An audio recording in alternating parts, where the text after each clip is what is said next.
spanning the globe to bring you the constant variety of sport, the thrill of victory, and the agony of defeat. The human drama of athletic competition.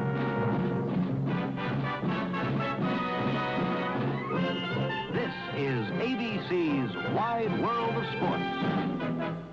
Brought to you by Lincoln Mercury. Nobody has more kinds of cars for more kinds of people. See them at the sign of the cat. By Goodyear, makers of the custom Steel Guard radial tire. And by State Farm Mutual. Almost anywhere you live, there's a State Farm agent nearby. Like a good neighbor, State Farm is there.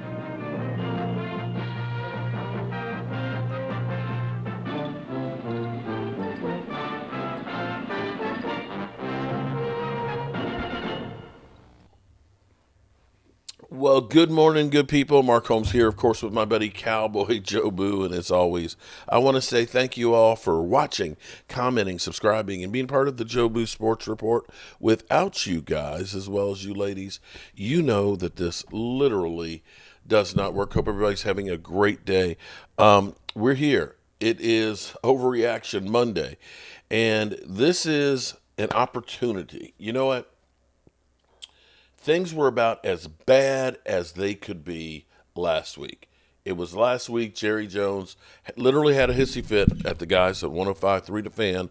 I'm curious to what he has to say, what his tone is today with Sean and RJ when he does his show and things with them, if or even if he does do that. But here's the reality of things. Football is opportunities. Opportunities. You never know when you have an opportunity, and you must take advantage of it.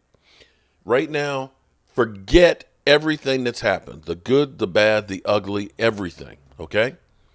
We can't change what happened there. We can only deal with this moment going forward. The Dallas Cowboys got mollywopped by the Lions, and what's clear about the Lions is they are one of the best teams in football right now. They literally are. What is also evident is right now, it is desperation bowl time between the Cowboys and San Francisco.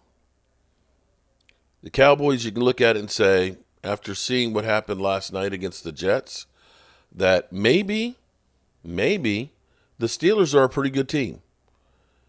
And that was a great feeling for us to be able to go there and beat them.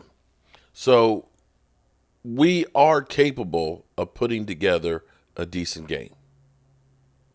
San Francisco, you got Brock Purdy, who, last year I believe he was a 107. Or let me go through. Brock Purdy last year, his rating. Let me go down here and check and see, because I don't want to be a liar. Brock Purdy last year, 31 TDs, 11 interceptions. Okay? 7% TD percentage. Right? His rating last year was a 113. This year, 9 TDs, 7 interceptions, and his rating has dropped to 91.2. Now, let's be clear here. There's a cause and effect. He's had Ayuk out. Now, Ayuk is gone for the year. He's had Deebo Samuels out. Deebo Samuels yesterday had an illness, played 3 plays and was gone. And Christian McCaffrey hasn't played. And this is where you understand. This is a perfect example of weapons matter. Weapons matter, people. You have to have players to succeed. There's no ifs, ands, or buts about it. Okay? I'm not going to say that Brock Purdy is better or worse than he was last year. The difference is he doesn't have the weapons that he had last year, which is exactly the thing we've been saying with the Cowboys that keep trying to say, we're going to do more with less. If Jerry Jones' philosophy was correct, you wouldn't see Brock Purdy dropping how many points? 91, 22 points in rating. You wouldn't see his TD percentage go down by 3. You wouldn't see his completion percentage go down by 6. Having players matter. And again, we had fortunately have the reminders around us all the time about moves that we made that were the wrong moves. Amari Cooper, 3 years later, after we decided to fire sale him, gets picked up for a 3rd-round pick by Buffalo, immediately has a touchdown with them. Immediately has a touchdown with them. This is a guy we casted aside and said, no, we're good. We don't need that. We don't need that. We look at a Derrick Henry who wanted to come here and be part of our team. And we can look and see how great he's played. We can literally look and say, Saquon Barkley is the reason why the Eagles are 4-2 right now. That, and they've got an easy schedule, too, coming up. Without Saquon Barkley, that team is a 1-win team. Let's be clear here. Saquon is a difference maker. And we can literally see the Kansas City Chiefs, which, are undefeated, but Pat Mahomes is not having a great season. I don't want to hear about, well, Dak ain't like Pat Mahomes. Pat Mahomes has a team around him that's doing great things. Pat Mahomes has 6 TDs and 8 interceptions. 6 TDs and 8 interceptions. And they took a running back, 29 years old, off the couch, which is making all the difference in the world. So that's where we are here. We have all the signs around us that say adding talent helps make a team better. That having more weapons, for the most part, is better than having less. Be that as it may, we know Jerry Jones and Stephen Jones believe in their guys and think that we're going to be good where we are. So here it is. If the Cowboys can somehow go to San Francisco and beat up on a San Francisco team, that changes everything. It changes everything for the Cowboys. Now, you can look at it and say, and we know if the Cowboys get a win, we're just going to look at it and hear, well, it's because San Francisco is decimated by injuries and they're not a good team. They have the Super Bowl hangover. And I'm fine with that. I'm fine with the people saying that. I'll be happy. And they can continue to say that we're just frauds and haven't beaten anybody. I'm okay with that. But this is the moment that Dak Prescott, Dak, I'm your dog. There probably has been nobody who has been more on board with Dak Prescott. Don't make a liar out me, bro. This is the time right now that you have to put foot in asses and rally the troops. And rally the troops to get your shit together. You got to do better in the red zone. You got to do better. Offensive line. You're going to have a tall task going against San Francisco's front. But this is Waterloo. This is Custer's last stand. This is Pickett's charge. These are defining moments in the history of the 2024 Dallas Cowboys. And this, hopefully, will be the return of Micah Parsons. Everybody's killed Micah the last 2 weeks, his podcast and everything else, and said maybe we should trade him and everything else. Here's the opportunity for Micah Parsons to stake his claim on why he should get the bag. Here's the opportunity to get some much-needed help in the secondary, hopefully, with the return of Deron Bland, and hopefully getting some takeaways. Hopefully getting some takeaways. Because that helps the offense. And here's the opportunity for, hopefully, the Cowboys maybe to bring up, Dalvin Cook and see if we can make a little bit of hay on the running game. What's evident if you watched any of the games yesterday and people will go through and they'll praise, oh my God, Jalen Hurts had such a great, it wasn't Jalen Hurts. It was the 176 yards that Saquon had that ended up making that team worry about stopping the run to slow down the secondary and the linebackers. That's what it is about winning.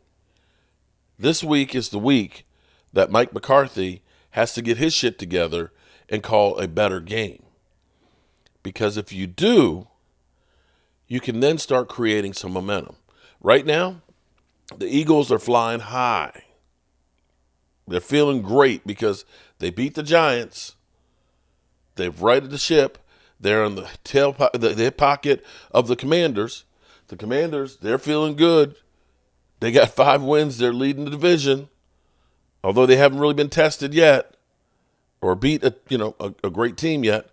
But they're getting confidence, and that will lead you going forward. The Cowboys, it's time for them to get up off the mat. They're rested. I don't want to hear about anybody being tired. They should get some pieces back. Hopefully Eric Kendricks comes back, and we'll see what we're going to see. But they have some work to do. The San Francisco 49ers, they are battered and bruised. They are weak right now, and this is the chance for the Cowboys to maybe play like the Lions. Maybe get some intensity and say, we're going to enact some revenge. In the same way the Detroit Lions said, y'all screwed us, we're going to stomp on you. I want to see if we actually have some dogs and some people that actually give a rat's ass about winning. That's my message to the Cowboys. As they go to practice this week, they should be feeling so much better, getting back troops, looking at the matchup, because clearly San Francisco's got that Super Bowl hangover. They are not the same team that they were, and they need to get that feeling. So here's what we're going to do this morning. We're going to go back to where we had our last good feeling, and that was after going to Pittsburgh. Pittsburgh, mind you, who with Russell Wilson at quarterback last night looked really good.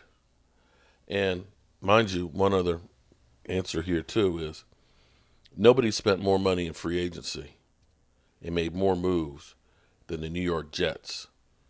And looking at them right now, they look like they will continue to be the team longest waiting to get back into the playoffs. Well, it was supposed to be. It was for. I get to have the ball in my hands. I get to lead this offense. I get to lead this team. Hard for me to say that. What would it take you to evaluate making a head coaching change in season? Oh, I haven't even considered that. I'm not considering that.